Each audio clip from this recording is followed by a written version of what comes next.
जब से ये डॉक्टर्स डे पे जो एनबीए ने जो बॉम्ब फोड़ा है सारे नीट पीजी एस्पिरेंट्स पे, तो उसके बाद मेरा इंस्टाग्राम का डीएम, ट्विटर के डीएम, मेरे व्हाट्सएप के डीएम, मेरे मेंटरशिप के स्टूडेंट्स सबके मैसेज पे मैसेज आ रहे हैं कि सर अभी क्या करें, हम लोग क्या नया क्या पढ़े, अभी इससे ज़्यादा क्या पढ़ें। तो तो मैं उन सब स्टूडेंट्स को यही बताना चाहता हूँ कि पैनिक मत करो। सिर्फ पैटर्न चेंज हुआ है, सिलेबस नहीं। सिलेबस सेम है, इम्पोर्टेंट टॉपिक सेम है, बस थोड़ा सा पैटर्न चेंज हुआ है। पैटर्न चेंज हुआ है मतलब वो भी कैसा, बहुत मेजर चेंज नहीं हुआ है, सिर्फ 20 क्वेश्चंस कम किए हैं। तो सब लोग ये बोल रहे कि अभी सर क्वेश्चंस कम किए मतलब क्वेश्चंस बहुत लेंदी आएंगे, बहुत डिफ़िकल्ट आएंगे, बहुत क्लिनिकल सिनारियो बेस्ड आएंगे, तो हम लोग क्या करें क्या करें। अरे भाई, नीट पीजी में फैक्ट बेस्ड क्वेश्चन आ कब रहे थे, सिंगल लाइनर्स आ कब रहे थे? पिछले 2 3 साल 4 साल के पेपर तुम चेक करो, उसमें मैक्सिमम क्वेश्चंस तो इंटीग्रेटेड क्वेश्चंस है, मल्टीपल सब्जेक्ट्स इंटीग्रेट किए, मल्टीपल कंसेप्ट इंटीग्रेट किए।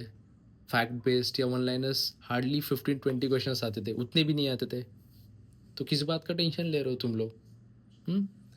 और ये जो नया जो अभी ये है कि सर वीडियो बेस्ड क्वेश्चंस आएंगे, वीडियो बेस्ड क्वेश्चन आएंगे, वीडियो बेस्ड क्वेश्चन आएंगे, तो उसके लिए हम लोग क्या करें क्या करें? कुछ नहीं करना है, कुछ अलग नहीं करना है। सिलेबस सेम है, इम्पोर्टेंट टॉपिक्स सेम है, वही कंटिन्यू करो। उसमें से ही जो पहले फोटोज आते थे उसमें से एक दो वीडियोज आएंगे। सपोज थोरेसिक आउटलेट सिंड्रोम में बटन साइन है तो उसका पहले फोटो आता था, उसका वीडियो आएगा बस एक 10 सेकेंड्स का, 8 सेकेंड्स का। ऐसे होगा, कुछ डिफ़िकल्ट कुछ अलग नहीं आने वाला। ठीक है, तो उसको इतना सीरियसली मत लो, घबराओ मत। कुछ भी नया अलग कुछ करने की ज़रूरत नहीं है। सब पैनिक में है, सबको एनजाइटी हो रही है, सबको स्ट्रेस आता है, ये होने ही वाला है। उसका स्ट्रेस मत लो। ठीक है, पढ़ते रहो, कुछ अलग कुछ नया करने की ज़रूरत नहीं है। वीडियो बेस्ड क्वेश्चन आएंगे मतलब कुछ सिलेबस के बाहर का नहीं आने वाला। जो सिलेबस में है, जो टॉपिक तुम लोग पढ़ रहे हो उसमें से ही थोड़ा सा एक जो कंसेप्ट है उस पर एक बेसिक प्रोसीजर का वीडियो डाल देंगे। सपोज बायोकेमिकल वेस्ट है, उसमें कंटेनर का एक छोटा सा वीडियो डालेंगे कि पैरामेडिकल स्टाफ या कोई डॉक्टर कुछ वेस्ट प्रोडक्ट डाल रहा है डस्टबिन में, तो उस पर क्वेश्चन पूछेंगे। बहुत सिंपल, बहुत ईजी आएगा, कुछ अलग नहीं आएगा।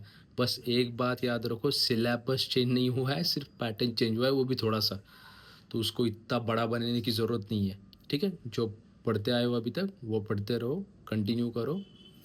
और ये जो टाइम चेक कम मतलब क्वेश्चंस कम किए, टाइम उतना ही रखा है, ये जो है ना, ये क्यों हुआ है? तो बेसिकली एनबीए में एक मेथड है, उनका एक सिस्टम है, ऑर्गेनाइज सिस्टम है कि जब भी कोई एग्ज़ाम होता है तो उसके बाद वो एक ऑडिट लेते हैं। ऑडिट मतलब एक इट्स लाइक अ फीडबैक कि एग्ज़ाम कैसे हुआ, स्टूडेंट्स का क्या कहना था, टीचर लोगों का क्या कहना था कि एग्ज़ाम कैसा था। तो लास्ट 2 3 ईयर्स में उनके ऑडिट में, उनके फीडबैक में बार बार ये चीज़ पॉइंट आउट की जा रही थी कि क्लिनिकल बेस्ड क्वेश्चंस है तो स्टूडेंट को टाइम कम मिल रहा है, टाइम कम मिल रहा है, टाइम कम मिल रहा है, इसलिए उन्होंने क्वेश्चंस कम किए।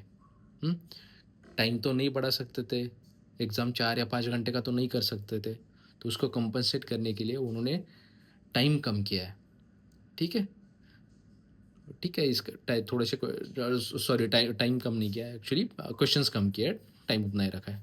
ठीक है, तो ठीक है, थोड़े से 10 15 और क्लिनिकल बेस्ड क्वेश्चंस आएंगे, कुछ फ़र्क नहीं पड़ता, कुछ फ़र्क नहीं पड़ता। और याद रखना, रट्टा मारने से बेटर है कंसेप्ट क्लियर करो, और कंसेप्चुअल क्वेश्चन आएगा तो वो ज़्यादा इजी रहेगा, क्योंकि फैक्ट्स तो याद नहीं रहते किसी के भी। रट्टा मार के कुछ फ़ायदा नहीं है। सो टेंशन मत लो, करते रहो, कुछ अलग करने की ज़रूरत नहीं है, वही पढ़ते रहो।